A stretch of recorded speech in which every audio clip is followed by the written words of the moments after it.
Good afternoon, and welcome to the annual retreat called To Be Light. A few people have asked how that theme came together, and Sisters Joan and Maureen are going to draw from the daily gospel of this week. And so it emerged from reading and praying with the Gospels of this coming week, called to be light. And certainly we have the opportunity to be light in a world that struggles with a lot of darkness and violence, but a realistic light, a realistic hope for what is. So I'd like to introduce to you our two retreat leaders, Sister Joan Scanlon and Sister Maureen McGrath. And also hello to those of you upstairs in your rooms and maybe those watching live stream. Both sisters were recommended to me by other Dominican friends, and also Sister Kathy Hilkert, who you might know, also a Dominican. Those are some of my roots, so I tend to lean Dominican. But Sister Joan Scanlon is a Dominican Sister of Peace, and before becoming a Dominican Sister of Peace, she was Sister St. Catherine's in Kentucky, and also prioress there, and then on the first leadership team for the Dominican Sisters of Peace, which was about 7 different groups coming together in 2009. Sister Maureen McGrath is an Adrian Dominican.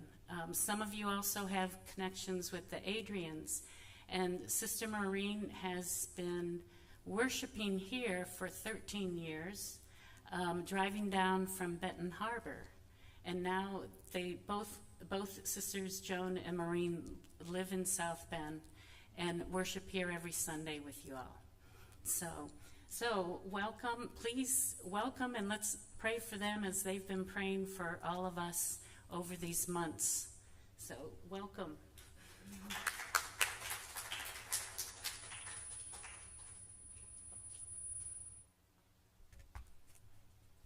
Well, thank you all very much. I just want to say a few more words. Can you hear me? Can you hear me now in the back? One sister can't.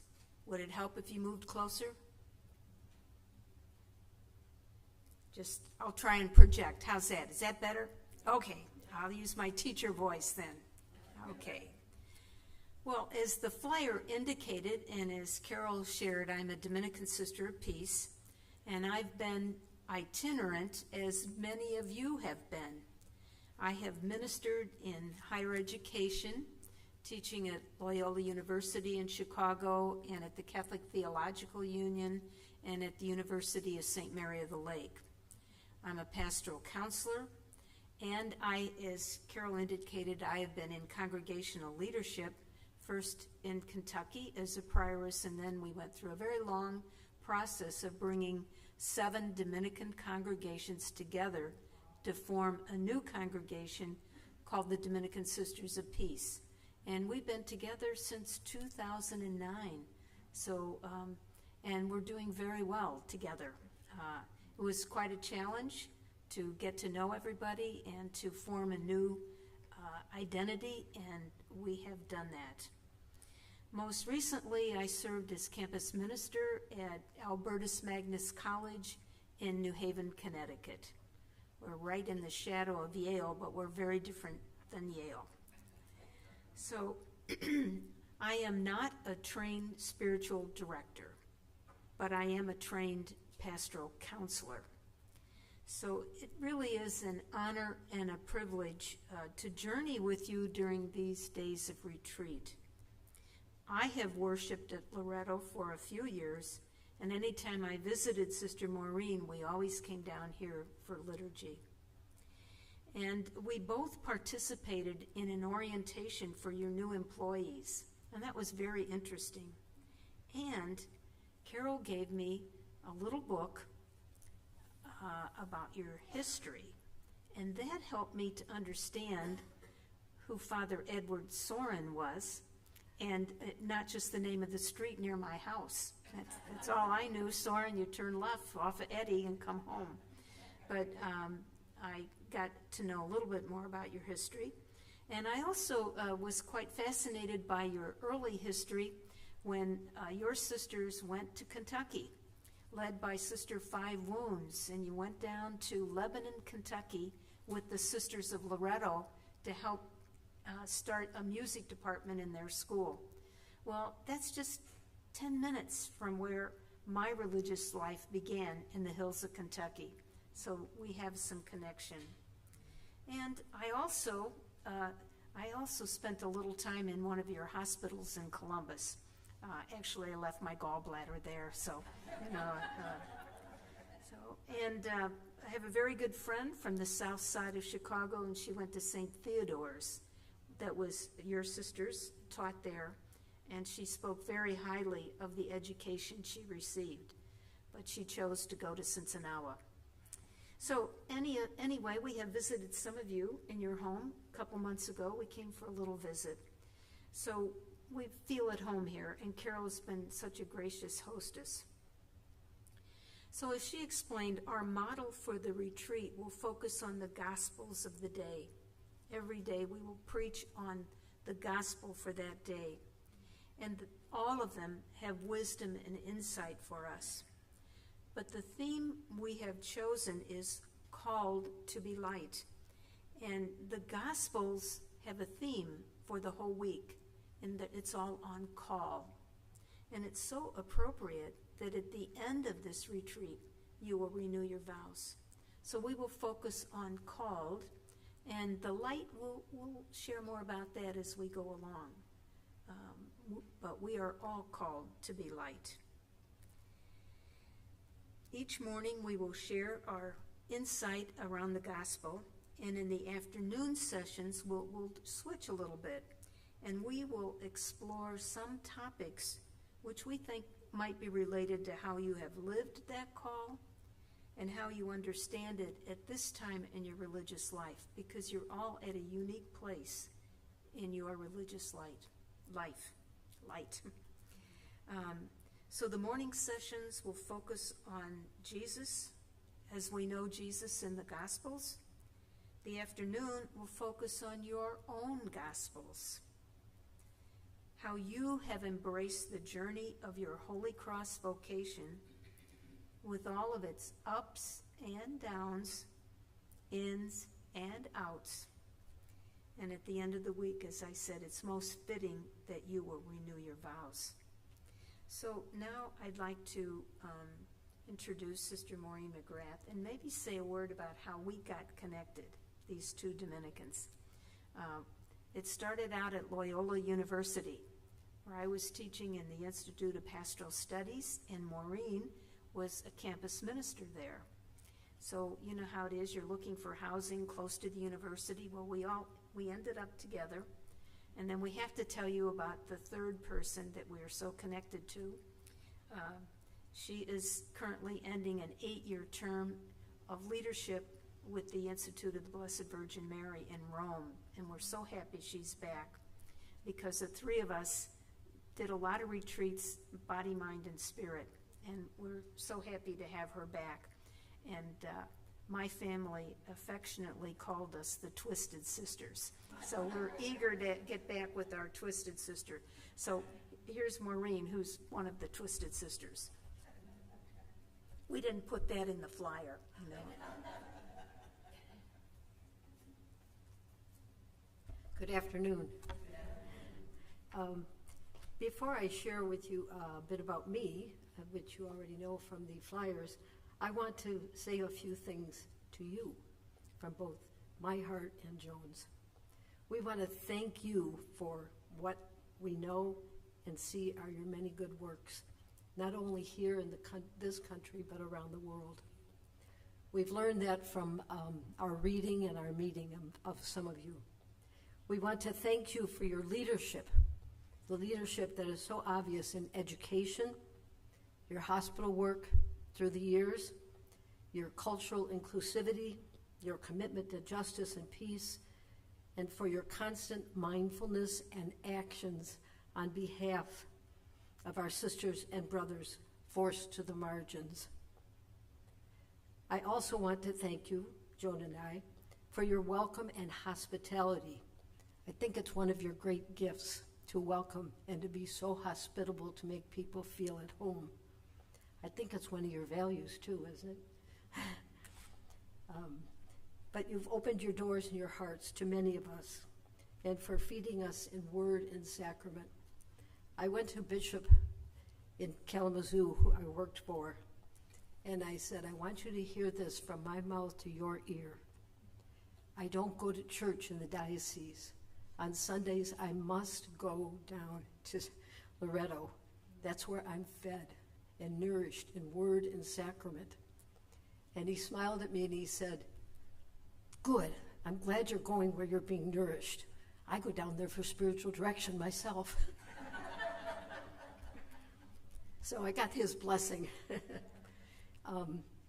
But as Joan said, she's joined me several times here through the years as well as now. I also want to thank Sister Veronique. She's not here, right? But if you remember, about 2 or 3 weeks ago, she preached. And at the end of her preaching, she said, we're called to be light. And then she looked out at us in the community, all of us, and said, be light. Well, I had to smile at that, and all the way home I sang, this little light of mine, I'm gonna let it shine. But that's what we're called to be. Another part of that I just want to share is I work with Father Mike in Benton Harbor. And the first years that I knew him, he would come out singing from the sacristy. They will know we are Christians by our love, by our love. And I used to smile at that because he did it all the time. And then it finally dawned on me, you know, you really listen to something and then you finally hear it. I was thinking he was singing a song, a throwback. But it's the truth of what we are. Are we obvious with our light and people know we are Christians by our light and our love? And so I had to confess to him that through the years, I used to smile at that, but I thanked him for that because it's just kind of, you know, you get one of these, oh, gee, that's what it was for me. So was Sisters Be Light. Okay, so a little bit about me. I am sure you have all watched at Christmas time. I think in my 77 years, I watched it maybe 74 years. A Wonderful Life with Jimmy Stewart. We all know that one. Well, as I talk about my ministries, I've had a wonderful life. And it has had its bumps and slumps and joys and heartaches, dead ends and detours. We've all known a lot of changes through the years, right? I entered right after Vatican II, was formed in the old, and within 2.5 years, we went from Latin to English, habits to experimentation with habits. You know that you all were there, right? So we went kind of like on a roller coaster ride for a lot of years. I don't know that it has stopped yet, but we've survived. But I have had a wonderful life. We've known so many blessings, haven't we? We've known from the people and the places that we've been, the blessings we have received. I know I have been blessed through the years. I was an educator, pastoral minister. I worked at Loyola University for 10 years as a university minister. I was part of a Dominican team of preachers doing 2-week parish renewals throughout the South and Midwest. I studied muscle therapy and provided care in private practice to people in pain. I ministered at Marillac House. Maybe some of you have heard of Marillac House. It's been around for about 110 years on the west side of Chicago, owned by the Daughters of Charity and serving the west side neighborhoods that are still a little bit rough today. Unfortunately, there's still a lot of violence there. And then I served in Benton Harbor recently for 13 years, as Joan mentioned, helping people in the community with basic needs for body and home. And I loved it, loved it. Presently, I have the joy of serving at Holy Cross Villages. I'm on the life enrichment team there. I'm a substitute. It feels like a substitute teacher. You're called in when you're needed. But I work with skilled care, memory care, and assisted living, and I love every minute that I am at work. And it's a joy to be here with all of you. Some of the things I love to do in my free time is cook. I used to cook for 5 or 6 women in the parish who couldn't cook anymore where I worked. And I also love to garden, and I love music, and I love stories. So if any of you have any great stories, I'd love to collect stories. So anyway, it is a wonderful life, and what a blessing we have known and we have been to others by being light and love in our ministries. So thank you for your hospitality and welcome. Now, we have a very special treat for you. We are going to watch a inspired and written by Dr. Seuss, a story. He wrote interesting and inspiring stories for children / adults, because we all get wisdom from his stories. The theme of our afternoon sessions will be taken from some of Dr. Seuss, who in a playful and creative way shares a lot of wisdom. We're going to use the book, Oh, the Places You Will Go. He wrote this book 3 years before his death, and when it first became popular, it was often used for high school graduation talks because they were going off into the world, right?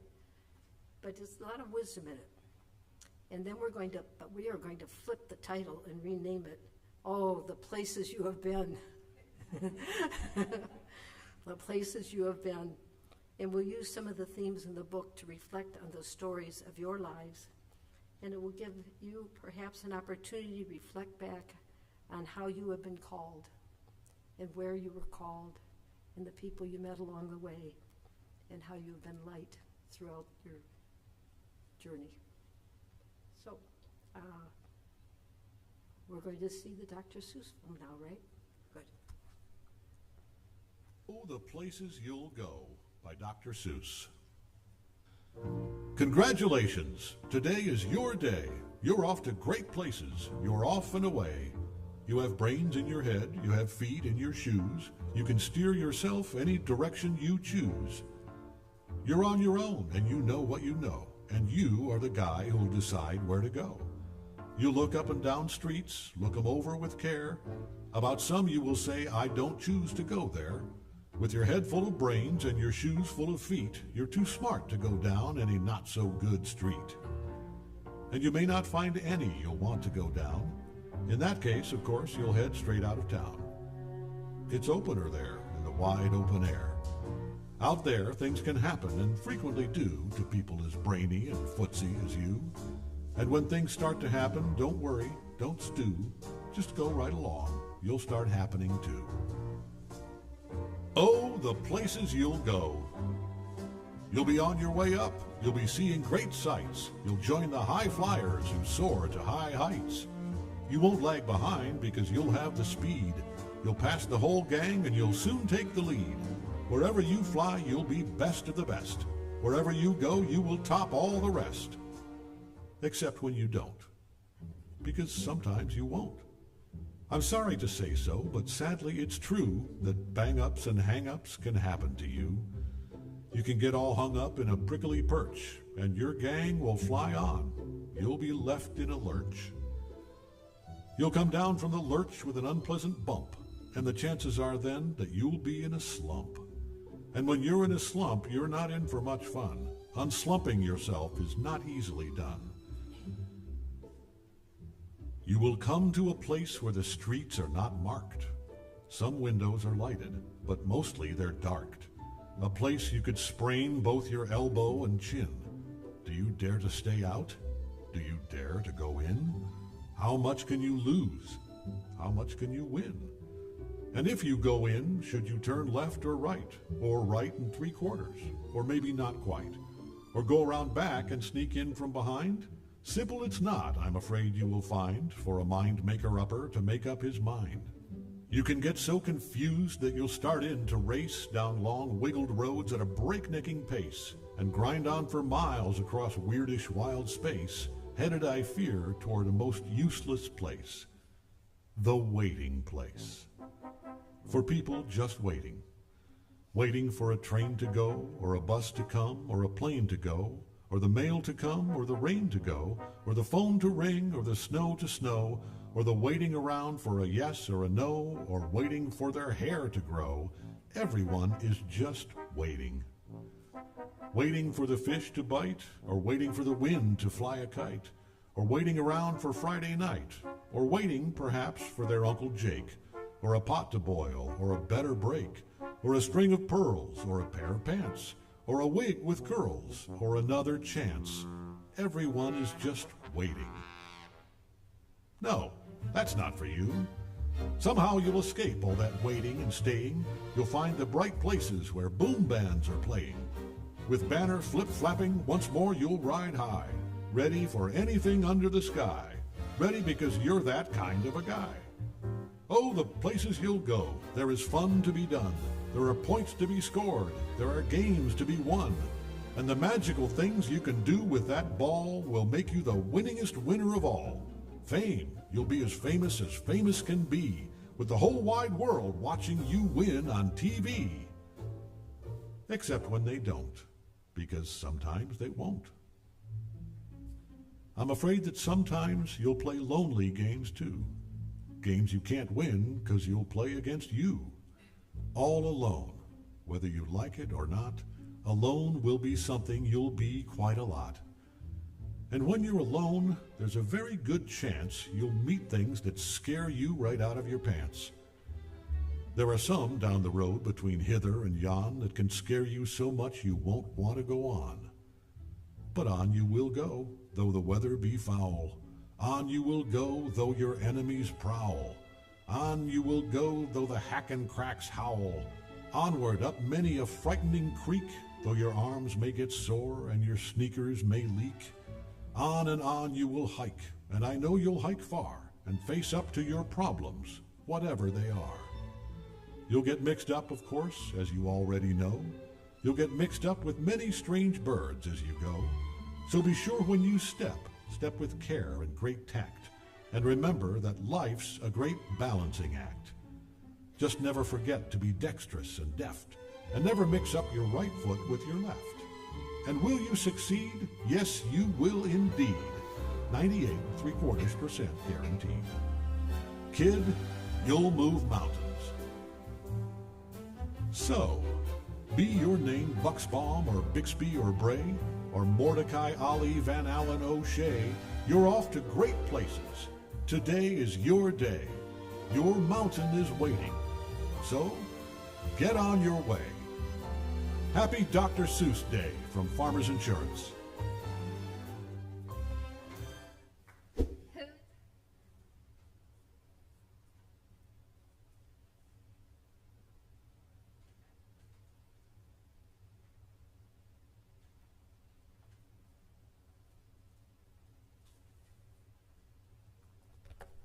Well, that's just a little preview of Dr. Seuss, and we'll be unpacking that. I'm sure you saw some themes that you could relate to in all the places you have been. So we'll be talking more about that.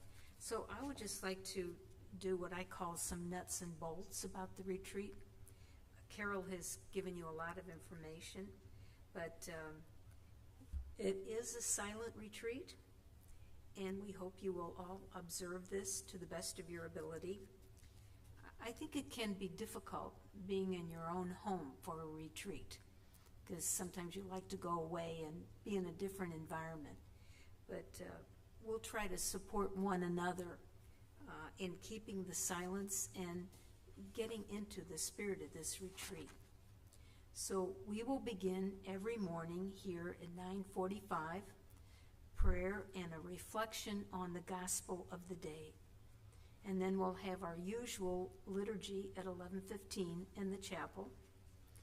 And then you'll have time after lunch for a little rest, little quiet time to reflect, and then we'll meet back here about 3:30 for our afternoon session. And that's when we'll kind of look at what are some of these real practical live issues that absorb us at this time in our lives. And Dr. Seuss can help share a little wisdom for that. So, yes, you have a question? Yes, 9:45 in the morning and 3:30 in the afternoon. That's the only ones you have to remember. Okay? So, Maureen and I will be here all day. We, as Carol said, we live here in South Bend and just 10 minutes from here. And so we will go home in the late afternoon, but we'll be here all day. And if any of you would like to visit with us, we will have a little sign-up sheet outside of our offices. So from Tuesday, Wednesday, and Thursday afternoon, if you'd like to chat with us, if you're getting tired of silence, you just want to talk, you can come and visit with us. Carol's going to have to tell you where our offices are because I really don't know. Yeah, but she'll tell you later where our offices are going to be. As Maureen indicated very clearly, we have been praying all summer since we were called to be with you to facilitate this retreat. And we will continue to pray for you as I hope you will pray for us. And we will be facilitating the retreat, but the real retreat is up to you, where you want to go in your spiritual journey. As Paul wrote, we speak the wisdom of God concealed in mystery. That's you. You have the wisdom of God. And during this retreat, you will be invited to stop, look, and listen to the wisdom of the God who lives within you. Now, Pope Francis wrote, "Our life is not given to us like an opera libretto in which everything's written down, all the parts are written down. But it means going, walking, searching, seeing, and God is encountered along the path." Just like the little character in Dr. Seuss. God was on that path. So perhaps this retreat will be an opportunity to review some of that searching and seeking and seeing and recalling all the ways you have encountered the God within and the God without. So before we kind of end this afternoon, I'd like to welcome our online participants. Sisters who are upstairs, I understand the camera's right back there. I want to be sure I'm looking into the camera. We welcome you to this retreat. Those of you who may be elsewhere and you're with us virtually, I want you to realize that even though you're with us virtually via the internet, it is a real retreat, and it can be a real retreat for you. And I hope you will make it so. We look forward to you joining us during these days to come. Maureen, do you have any other thing you'd like to say? No? Does anybody have any questions? Okay. Well, what we'd like to do is we'd like to send you off with a beautiful song that Carol gave us, and it's going to come up behind this candle here in just a minute. And it also helped us to develop this theme of light, and it's called "I Am Sending You Light." And before we do that, though, is there anyone that you would like to raise up in prayer today or during this retreat? We'll do this every day. Anybody? Yes, you do. I just got word that my cousin David died, and so I'd like to pray for him and for his family. Okay, so we'll raise up David and his family. Yes. Yes, we know Dolores from church. She sits in the front row near us, so we know her. Yes. and Joanne's brother Sonny, who's ill. You have one? For my nephew John, who's dealing with cancer. Okay. We'll remember your nephew John, and we'll remember all the sisters in my congregation, Maureen's congregation, and yours who are struggling with cancer. We'll hold them up. Okay, well, yes, did you? All those who are suffering from the hurricanes and possibly have to evacuate, all those who are trying to help them. Yes, all the natural disasters, fires and hurricanes, and yes, All of the deceased members of my family. okay, I left alone now. yes. I have this You have this wonderful family, yes. So we'll remember all of our deceased family members. So just one quote from Scripture, and then we will have the song, and we'll send you out with this quote. You are the light of the world. A city built on a hill cannot be hid. No one, after lighting a lamp, puts it under a bushel basket, but on a lampstand, and it gives light to all in the house. In the same way, let your light shine before others, so that they may see your good works and give glory to our God in heaven. And so we leave you with this song. You have the words, and you can just follow along.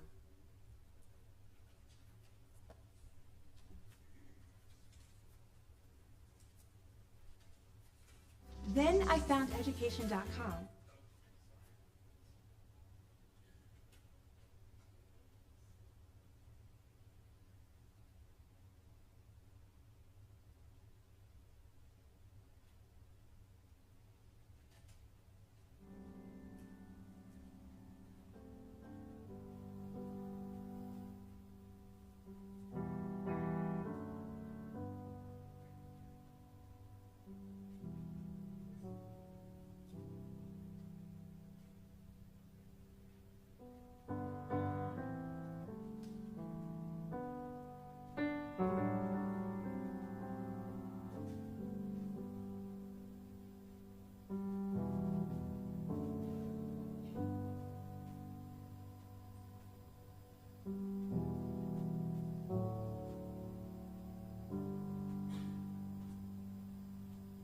I am sending you light to heal you, to hold you. I am sending you light to hold you in love. I am sending you light to heal you, to hold you. I am sending you light to hold you in love. No matter where you go, no matter where you've been, you'll never walk alone. I feel you deep within. So I am sending you light to heal you, to hold you. I am sending you light to hold you in love. I am sending you light to heal you, hold you. I am sending you light to hold you in love. No matter what you feel or what you choose to show, I'm always there for you. And so I want you to know that I am sending you light to heal you, to hold you. I am sending you light to hold you in love. I am sending you light to heal to hold you. I am sending you light to hold you in love.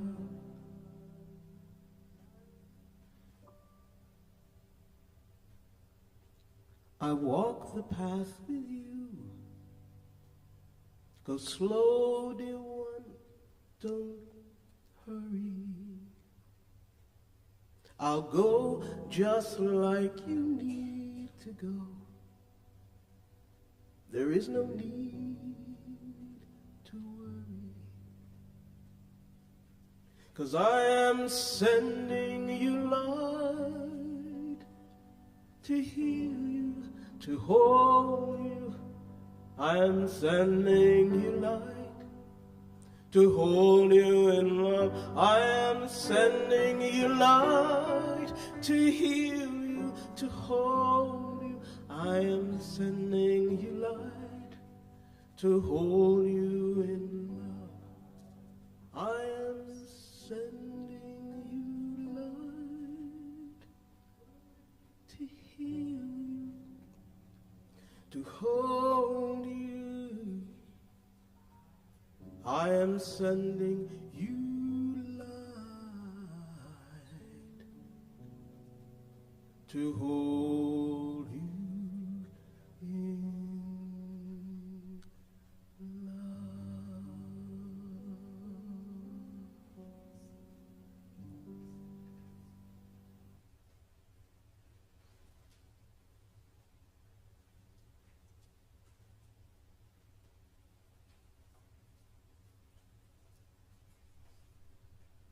We gave you those words. You might want to use those for a reflection to begin this retreat. I am sending you light. So we'll see you tomorrow morning, 9:45, right here. And bring your sweaters.